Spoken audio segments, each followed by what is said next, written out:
Hey, how's it going? I am Taylor. Welcome to Loser Club. Essentially, Loser Club is basically just going to be a series of videos that just give you some suggestions of things to watch on TV, some films to watch, some DVDs, etc. Maybe things that you haven't seen before or have seen and really want to have a look at. I think I'm going to focus on Netflix and Amazon Prime for the first little bit, purely because of obviously the quarantine. I don't really want people necessarily going out and getting DVDs or borrowing things, so I thought Netflix, Amazon Prime, if you can get those temporarily. I'm going to start with a film called The Fundamentals of Caring. It is a film on Netflix. It is a Netflix original starring Paul Rudd, Selena Gomez, Craig Roberts. If you don't know who Craig Roberts is, I remember him best from being in Tracy Beaker.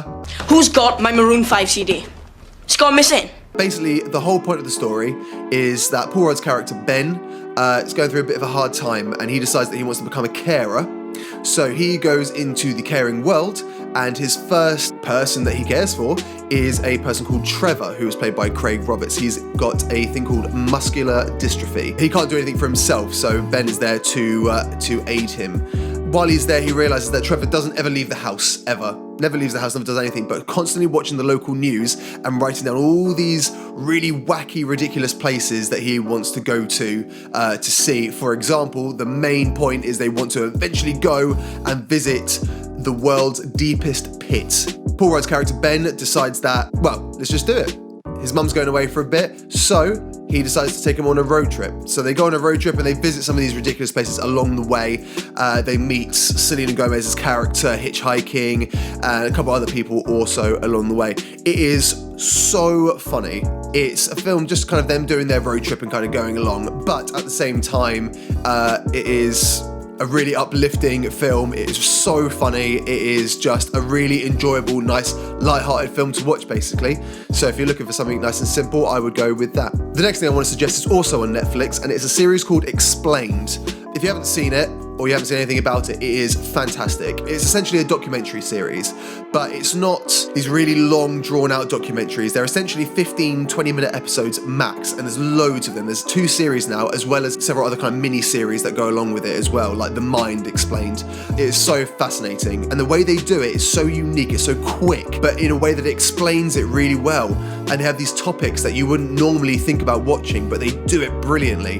For example, they've got one in the new series called Pirates. They got the world's water crisis, which is a really interesting episode. Cults, tattoos, I suppose quite aptly. There's an episode called The Next Pandemic, which you may choose to watch or choose not to watch. Okay. Finally, I thought I'd go with one from Amazon Prime instead. So this is called Good Omens. It is based on a book by Terry Pratchett and Neil Gaiman. They have got people like David Tennant and Michael Sheen. They're the 2 main characters. David Tennant plays a demon called Crowley, and Aziraphale is played by Michael Sheen, who is an angel in this. Essentially, the whole point of the show is the Antichrist goes missing, and they've got to try and find the Antichrist, otherwise Armageddon's going to spew out and the entire world's going to be destroyed. Unlikely friends, the demon and the angel, both of them come together to try and save the world. Again, it is strange, not going to deny it is odd, but it is, I thought, really funny. It surprised me. I wasn't going to watch it, but I decided to watch it in the end because it just kind of looked relatively interesting and it pleasantly surprised me. So I really do suggest giving that a watch. It's also got cameos from John Hamm, Frances McDormand, even Jack Whitehall in there at points as well. So that's really worth a watch. It's only 6 episodes as well, so if you're looking for something a bit shorter, that's a really good one to go for. Okay, that's it for now. Hopefully there's a few suggestions that will keep you going for a while. If anybody else wants to suggest anything, feel free to send me a message or comment below on anything, maybe some suggestions for other people to have a look at, and I'll do a couple more videos in the future. So thank you for watching.